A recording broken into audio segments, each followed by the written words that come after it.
Okay, good afternoon, good morning to those of you joining us from WA in particular. It's great to have you all with us again this month for our monthly webinars. My name's Donna Mogg, Grower Engagement Officer with Fair Farms Program, and a very warm welcome to you all wherever you might be sitting today. Very cool here in Brisbane, but maybe I'm a bit spoiled.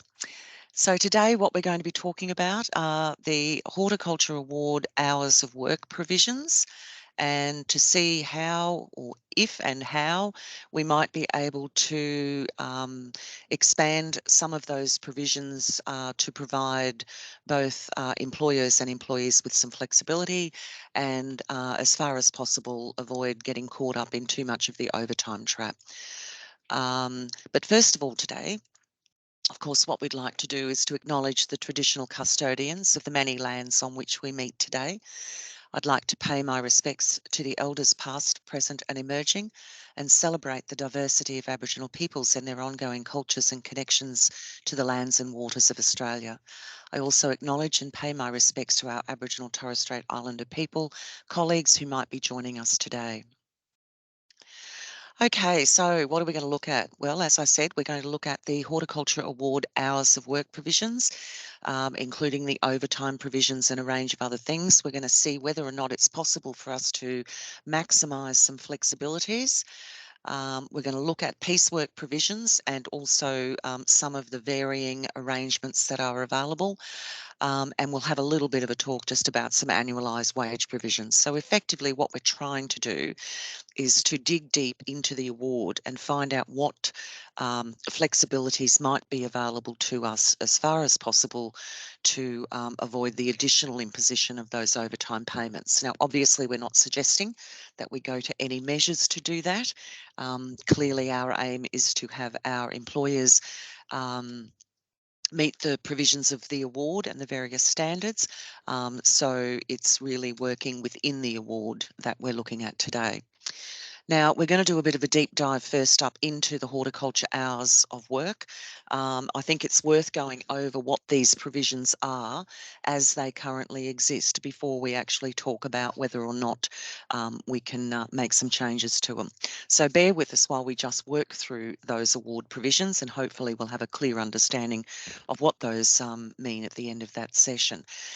So if we look at clause 13.1 of the Horticulture Award, that is the ordinary hours and roster cycle clause. So what it says there is the ordinary hours, and bearing in mind the ordinary hours are the amount of hours worked by an employee that does not include overtime.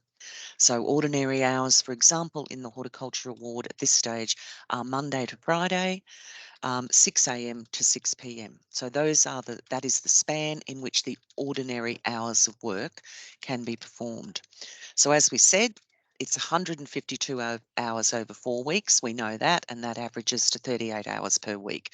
We have flexibility within that total number of hours to manoeuvre those hours around.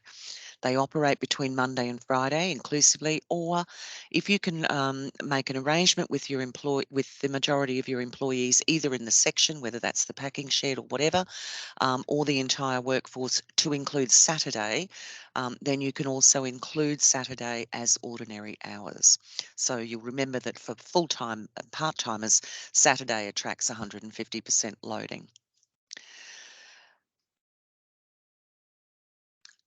So the ordinary hours, as we said earlier, will be worked between 6 a.m. and 6 p.m, except if we can arrange to have these hours varied with between the employer and the majority of the employees, again, either in the section concerned or in the workplace overall. So you can extend these hours, and I note that in the casual provisions, beg your pardon, I note that in the casual provisions, they operate from about 5:30 to 8 p.m. So perhaps we can look at that as an extension of those ordinary hours. Now, the provision also says that ordinary hours will not exceed 8 hours per day, except, again, by arrangement between the employer and the majority of employees, again, in the sections or the workforce, that they should not exceed 12 hours in any day. So we have some flexibility in regards to the number of ordinary hours that can be performed in a day.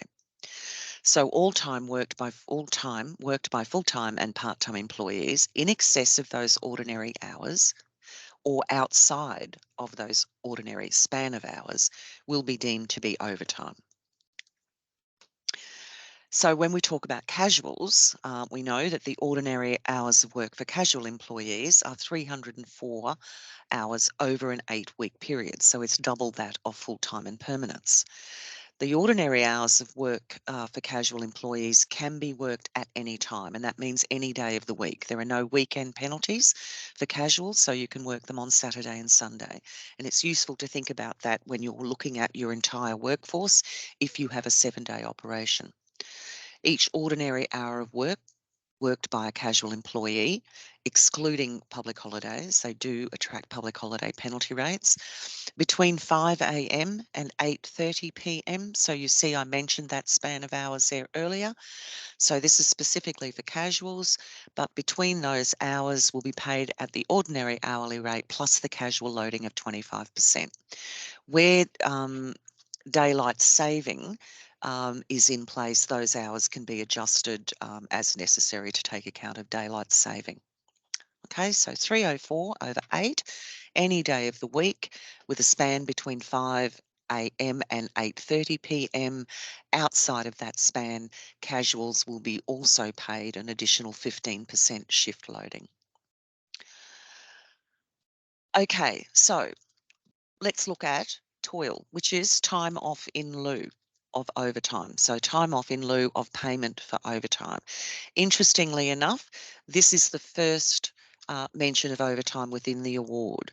So it presumes that toil is the first choice, just not because it just sits before the actual payment provisions, um, but because toil is often a better way for us to manage our workforce. So the definition of overtime, all time worked by employees in excess of their ordinary hours or outside of the span of hours in relation to full-time and part-timers, is deemed to be overtime. However, an employee and an employer can agree in writing to the employee taking time off instead of being paid for overtime that is worked. And what that means is, so you make an agreement with the employee. There is a template on attached to the award, which you can use, and that agreement can stay in place until it is actually terminated by the employer or the employee. And that agreement can be terminated at any time. Beg your pardon. So an agreement made under clause 21.2 for toil must be in writing and it must state these elements so that the employer and employee agree that the employee may take time off instead of being paid. So it has to be a clear agreement with the employee, that the agreement can be terminated at any time by notice in writing, that the overtime worked after the agreement is terminated will be paid at the overtime rate applicable. So once this agreement reaches its either its expiry date or its natural end or it is terminated, then overtime rates immediately take effect. So what time off instead of overtime must be taken within 6 months, and this is the restriction that we're going to try and seek to expand. But at this stage, all time off in lieu of overtime must be taken within 6 months. There is no opportunity to agree with an employee that it would be taken later, and that's because the next provision says that if time off is not taken within that 6 months, then the employer must pay the employee for the overtime at the overtime rate applicable. So managing your time off in lieu, pardon me, managing your time off in lieu provisions is really important when you've got those in place to ensure that this last clause here, clause 5, does not cause you significant problems. You've got to keep a copy of any agreement. We know that as part of our record keeping. Don't make them verbal records. They're obviously not worth the paper they're not written on. So the employer must keep a record also of the number of overtime hours worked, when those hours worked, and then an updated record of time off in lieu instead of payment in those balances. So on your pay slips and within your wage records, you should be demonstrating these elements. You cannot exert any undue influence or pressure on an employee about taking time off in lieu. If an employee elects to be paid, then the employee will be paid the overtime rates. That may have something to do with how you determine how you issue overtime or offer overtime, but you cannot insist or pressure an employee to take toil instead of overtime. There are, under Section 65 of the Act, some issues around flexible working arrangements, and we'll talk about those a little bit later on. Again, on the termination of the employee's employment, time off for overtime worked by the employee under which the toil arrangement applies. If that leave has not been taken, then the employer is obliged then to pay the employee for that overtime at the overtime rates that were applicable at the time when the overtime was worked. There's a lot of times and overtimes in here. Okay. So we then move on to payment. So there's your toil arrangements, and we would strongly urge you to have some discussions with your employees about, having toil as an arrangement rather than payment of overtime. But when we do come to payment, so we see that for full-time and part-timers, the rate of overtime for Monday to Saturday will be 150% of the ordinary hourly rate. The rate of pay for overtime worked on a Sunday, except during harvest period, will be 200%. So overtime during the week and on a Saturday is 150, and overtime on a Sunday is 200%. Now, there are some flexibilities within these provisions, and they're not that easy to follow, but once we get them nailed, we'll be fine. Should employees be required to work on a Saturday, and the majority of those employees would actually prefer to work the Sunday rather than the Saturday, then at the employee's request, that work can be performed on a Sunday and can be paid at the rate prescribed for Saturday. That is the 150%. And during harvest period, where the first 8 hours of overtime in a week can include 5 hours of work on a Sunday at the rate of 150%. So this has something to do with scheduling your rostering system, when overtime is likely to begin, whether that's a Saturday or a Sunday, and then trying as much as possible to establish your rosters so that overtime is going to kick in, that the first 5 hours at least, or the first 8 hours of that overtime occurs on a Sunday if it's necessary, so that it can be paid at 150%. This is not a simple concept to understand, but once you work out, if you've done your 38 hours by Saturday and you need people to do another 8 hours on Sunday, this is when this clause is going to kick in and be particularly useful, because you will be able to use the 150% rate on that Sunday rather than the 200. Now, bearing in mind that all employees who are required to work on a Sunday must be paid for a minimum of 3 hours. And I found that the more you read that and the more you read that against your rostering systems, the more that that makes sense. But it is not an easy thing, I grant you that. Okay. Now, just a little quick note on shift work, and I include this because shift work may well be a viable alternative if you are busy enough, for example, to run 2 workforces.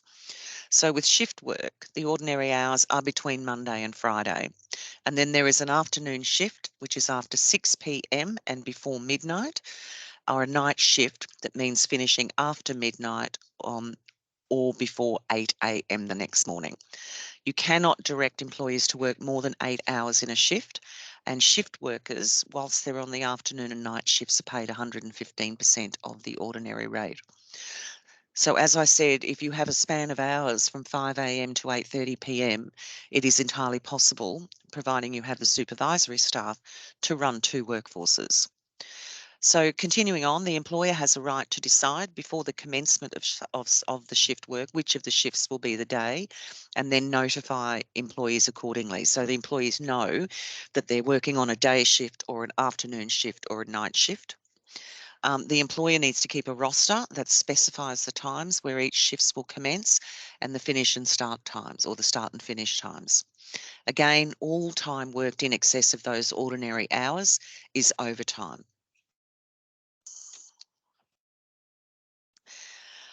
Okay, the other thing that I want people to rethink, we know that when the floor was put into the piecework provisions in the award, that a lot of employers talked about moving away from piecework provisions on the assumption that they might as well be paying the hourly rate because the floor is the hourly rate in a piecework provision. I think it's worth rethinking this, and there's a very good reason why. So a piece worker, for those who are not sure, is an employee who is paid on a piece rate, and a competent piece worker means a piece worker who has at least 76 hours experience in performing the task. So those who have memories of the old average competent worker and trying to figure out what that is, this is now fairly easily defined. It is someone who has 76 weeks of experience, the idea being that it shouldn't take too much more than 2 weeks to know how to harvest, picking apples or strawberries or pruning grapevines and the like. The hourly rate for a piece worker means the minimum hourly rate for the pieceworkers classification plus the 25% if it's a casual employee. That is also going to be important.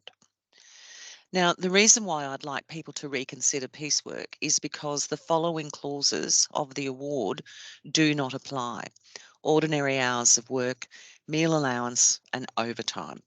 So effectively, piece workers can work any day of the week, any number of hours within a work health and safety reasonable test, without the payment of overtime, meal allowances, or being constrained by those ordinary hours of work. In an environment where we have a span of hours now for both permanents and casuals, this, I would suggest to you, is a fairly attractive proposition. So you can have a full-time or a part-time or a casual piece worker, and the employer must fix the piece rate at a level so that each piece worker working at the average productivity of a piece worker competent at the rate, at the task, will earn at least 15% more per hour than the hourly rate for the piece worker. And the only penalty rate applying to piece workers is the public holiday rate, which is 200%, and that applies to everybody. Okay, so a piece worker doing any work in addition to the task for which they're being paid a piece rate, they must be paid for that additional work at the hourly rate for the piece worker. So if they're doing work, for example, that is not based on piecework formulations, then you would pay them at the hourly rate. And again, despite any other provision, so that is when you're working out how your unit rate is calculated, then employees must be paid no less than the hourly rate. So we know the floor is in there and we can pay them no less than what they would otherwise been entitled to as either a full-time or a casual employee. Piece workers can also be paid allowances. Okay. So before a piece worker begins a piecework task, the employer must provide a written record, and there is a template available on the Fair Work Ombudsman site that I would recommend, and to the award, which is Schedule H, which I highly recommend you use. It has to include the start date and the time the piecework is to commence. It must describe the task clearly, so whether that's picking or pruning or packing or whatever you apply your piece rate to. So describe the task for which the piece rate will be paid. State the amount of the piece rate, and we'll talk about how we formulate those shortly, and include the following statement. And that's really just the statement that says that they will be paid this floor. So even if they haven't made the amount formulated by the piecework calculation, that they still must be paid that minimum hourly rate. So when we talk about average productivity, this is how we work it out. So even though we've said that we consider a piece worker to be competent after 76 hours, that's a fairly straightforward statement. When you're working out productivity, you actually it's fairly simple. The average productivity of a piece worker competent at the piecework task over the period is calculated by dividing the total output of all piece workers by the total of the hours worked on that piecework task over that period of time. So whether that's a punnet or a bucket or a kilo or however you do it. So that's how it's worked out, and this is what it looks like. So this is just an example of how you set the minimum piece rate. Now, bearing in mind we have a minimum hourly rate, which you cannot pay below, but this is actually setting your piece rate. So this is how you formulate your piece rate, and it makes it a bit easier with the hourly rate. So a full-time, part-time rate, this is operating on level 1, you need to pay people at the appropriate classification, whether that's level 2, 3, 4 or 5. So for a full-timer, you take the hourly rate multiplied by 15%, which is the piecework loading and you get 24.59. For a casual, you will take the casual rate, which is 26.73, and you will then multiply that by 15% piecework loading, and that gives us $30.74. That is effectively the piecework rate. Now, how do we then, the hourly rate for piece workers. So how do we then determine what the piecework rate is? Well, we take that $30.74 and we divide it by 11.9 units. So up the top, what we've said as the example is we've got 1,000 units, whether that's buckets, barrels, punnets or kilos. We're saying we've done a 7-hour day and we've got 12 workers. So we've said in a 7-hour day, 12 workers pick 1,000 units. And that makes about 11.9 units per hour. So when we come down to the $30.74, we divide that by 11.9 units and we get $2.58. So $2.58 per unit, bucket, kilo, punnet, is the piecework rate. And that then allows those people who might pick 15 in an hour as opposed to 11.9 to make more money than they would otherwise just being paid an hourly rate. So the piecework provision still exists, but it exists as more of an incentive rate than a true piecework rate. You can have piecework rates for more than one task at a time. So if there are different rates for different tasks or different rates for different environments. For example, you may have to increase the piecework rate in wet weather or in circumstances which slow the pick rate down. Bearing in mind that even though you've got $2.58 per unit, you still are obliged to meet that minimum hourly rate. And it's not the minimum hourly rate with the 15% loading. If they haven't made 30.74, the minimum hourly rate is either the full-time, 21.38, or the casual, 26.73 rate. Okay, I hope that that makes sense, and I hope that that formulation works for you and will assist you to work out your piecework rates.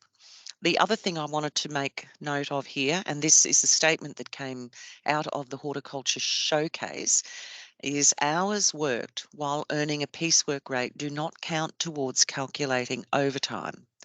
So only time worked earning an hourly rate will count towards calculating overtime. So those people who employ on an hourly rate and then have additional piecework to do, you can do that. This effectively says that you could have people employed for 38 hours a week, and then if there was piecework to be done, you could then hire them on a piecework rate. But again, of course, pieceworkers are covered by a minimum wage guarantee, and that means that they have to be paid an amount that it is at least their hourly rate multiplied by the number of hours worked in a day. And if the pieceworker earns more than that using the piece rate, so they've picked 15 or 20 units in an hour, then that higher amount must be paid. So this is what it looks like. This again came out of the Horticulture Showcase. So this actually sets out for us under the Horticulture Award, the hourly rate for a full-time is if the employee works 7.6, that is the minimum amount of pay that that worker should receive, whether or not they have in fact made that amount via the piecework formulation. I do hope that that's clear and that I haven't confused you any further. Bear with me, I'm playing with my slides. Okay, now we just want to have a quick look at what the horticulture allows us to do in terms of expanding a span of hours and extending our flexible options. So the first thing we want to do is extend our span of hours. So we know that from the award, there is provision within the award that says an employer and the majority of full-time and part-time employees can agree to change the daily spread of hours, the ordinary hours to include a Saturday, and the maximum number of ordinary hours to be worked in a day. So with full-time and part-time, we know we're dealing with 152 hours over 4 weeks. With casuals, it's 304 over 8, although we have more flexibility with casuals. So we might, for example, work with our employees to say, our spread of hours is going to be Monday to Saturday, and it's going to be 5 a.m. to 7 p.m. or 8 p.m. If your employees are okay to agree with that, then that now becomes your span of ordinary hours. So that means that you can work anybody as ordinary hours within that span of hours. You would extend the maximum number of ordinary hours from 8 to 12 so that that gives you additional flexibility in how many hours in any given day that people can work at the ordinary rate. And as I said, ordinary hours can now be worked within this extended span of hours. So that's the first thing that you're going to be want to doing. The second one is looking at the averaging arrangements. And we know that this works because we have a span over a 4-week period and we have a span over an 8-week period for casual. So over a 4-week period, for example, an employee's individual work pattern may look something like this. It may be 20 hours in week 1. It may be 60 hours in week 2 when we're in full fruit or full blush. It might be a standard 38 hours in week 3 and it might be slightly less in week 4. So within that 142 hours, you can agree with your employees to average those hours to meet the workload. So those days or those weeks where perhaps it's not quite so much, it will be less. And in those weeks where you're at full bore, then you can negotiate within those hours. The averaging arrangement is relevant in determining the reasonableness of that additional 22 hours. So 22 hours overtime in week 2 looks like an awful lot. And obviously, you have to consider things like health and safety and fatigue to make sure that you're addressing those risks. But certainly, in terms of flexibility within those hours, you can do that. Other factors such as employees' family responsibilities, as I said, health and safety, and the notice given of having to work those additional hours. So don't just assume that someone is going to work a 60-hour week for you.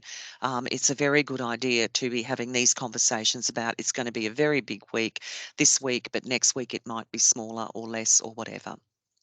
I can see that people have their hand up. If it's okay, I'll work our way through this first. I note that we've only got 2 minutes left on our slides, and we'll have a look at the questions at the end of it.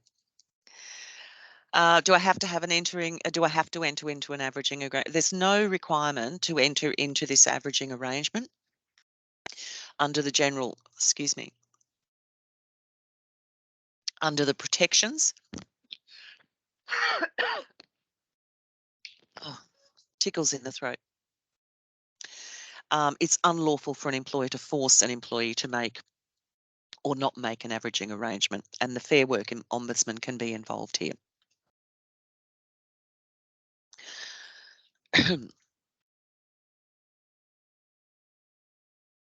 Thirdly, establish time off in lieu as a practice.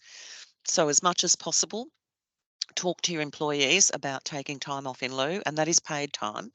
They don't just work the extra hours and then take a day off when they're not rostered. This is actually meant to be paid time off. So it's payable on an hour per hour rate. So they take it on an hour per hour. If they've done 5 hours of overtime, they would take 5 hours off. whereas so it's paid at 100% rather than if you were paying them for that overtime, it would be 150.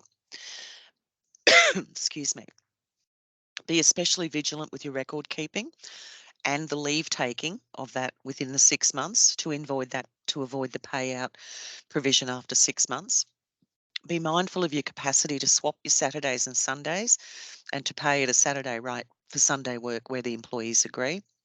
And work out your rosters to take a best advantage of the overtime provisions. So that is the first 5 out of 8 overtimes on a Sunday. So it's about looking at where the flexibilities within those provisions are available, given that we can no longer people with old agreements would have had voluntary additional hours. That is no longer the case. You can also look at things like salaried positions. So you could agree with an employee to pay 38 hours every week, irregardless or irrespective of the hours that are actually worked, providing that you can reconcile that at the end of the year. And where there are more hours worked than initially agreed, overtime would be payable. If you're going to be looking at salaried positions, I'd strongly suggest you get some professional advice. These can be a bit dangerous if you don't understand a reconciliation required at the end of 12 months. And employees may, in fact, prefer to be paid their overtime or to take toil in a salaried arrangement anyway. So you'd need to be working those details out. And the Fair Work has a number of provisions around flexibility. Under the Act, employees who have worked for the same employer for at least 12 months can request flexible working arrangements. Look, these may be useful for employees who have obligations around childcare, parent care, etc., etc. But these really are beneficial to employees. They're not designed necessarily for employers to try and impose, although there's nothing to stop you from asking employees to be flexible under some of these provisions. Similarly, the award contains the award contains the individual flexibility arrangement. These are really intended to benefit employees who require flexibility outside of standard working hours, not necessarily designed for the employer. It's not a money-saving device. It's really there for employees to try and meet their own personal needs. Okay, so takeaways for today. Read your award. Know what it requires and know what is available to you to change. So looking at those span of hours, have a look at what your regular work week might be. The other thing is, can you do, as I said earlier, 2 workforces? If you have a span of hours from 5 to 8, it may well be that you could do a 5 to 11 and an 11 till 5 or something along those lines. Identify the extensions to the hours of work that are available, but work with your employees to implement them. Don't impose them. The last thing you need is for employees to come back and say, no, we're not doing this because we've been told to do it. So try and work it out with your employees. Utilise piecework where you can, because it has no hours of work and no overtime. So where you can use piecework provisions, use those piecework provisions. The worst that can happen is you will get the good workers to do the work in less time, and the not so good workers you can performance manage if they're not doing sufficient work to make that minimum hourly rate. Utilise casuals for weekend work. There are no weekend penalty rates for casuals. Use time off in lieu. Pay for the day off in lieu at 100%, not for hours worked at 150. Use the flexibility provisions where possible, where they may be beneficial, but remembering that these are ideally designed for employees. And investigate systems that help keep you in track. There's a number of payroll systems, timesheet systems, digital systems that are available to you that can help employees and employers keep track of those hours. And interestingly enough, can also work as productivity enhancers. So have a look at some of the digital systems that are available for timekeeping. Okay. I just want to do 2 very quick reminders before we have a look and see what questions are there. If anybody is online and you have a zombie agreement in place, that is an agreement that expired on or before the 1st of January 2010, Remember that by the 6th of June, you must advise your employees in writing that the agreement is going to terminate on the 6th of December and what you're going to do. So if you're going to apply for an extension, if you're going to seek to terminate the agreement early, or if you're going to make a new agreement, or alternatively, if you're going to do nothing. So that is, we will simply wait for this agreement to expire, and then we will revert to the award. There is a penalty if you fail to notify your employees, and there is a template available on the Fair Work Ombudsman's website. Also, just to give you some not so good news, the announcement of the increase to the minimum wage will be announced this Friday, will be announced Friday, June 2nd at 10 a.m. and you can see that on the Fair Work Commission's website. I just wanted to let people know that the next webinar on the 8th of June, it will be our number 2 work health and safety webinar, and we're going to have a look at industrial manslaughter legislation. There are moves to make this a national legislation. There's some state provisions, so we're going to cover off on that and see where that might be heading. And I want to remind people that didn't update that the tickets are available now for the Fair Farms Fair and Ethical Sourcing Conference in Melbourne. And for anybody who is going to be at Hort Connections next week in Adelaide, please come and see us at our stand, at the Fair Farms stand. We'd really like to have a chat to you about our program and the work that we're doing. Okay, let's have a look in the chat here and see what we have. Okay, so there's a question here that says, why can't I get this? Bear with me. Keith, hello Keith, how are you? The legislation states that the employer must provide the piecework record. Can there be non-conformance here if the piecework record is supplied by the grower in a labour hire situation where the grower is not the employing identity? Thanks, Keith. The first advice is always when working with labour hire providers that you work very closely with that person so that you are sure that what they're doing is the right thing. So you have that accessorial liability with labour hire providers. So the piecework record is the piecework record. You're not obliged to use the one out of the award. We recommend it because that's the one that's provided. Why wouldn't you?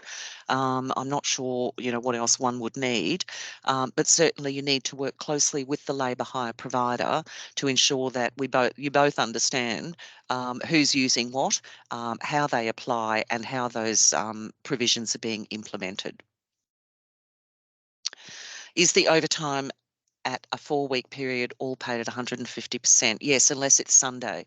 So if they've hit their 152 hours within 4 weeks, 153 onwards is overtime payable at 150% unless they are working on a Sunday.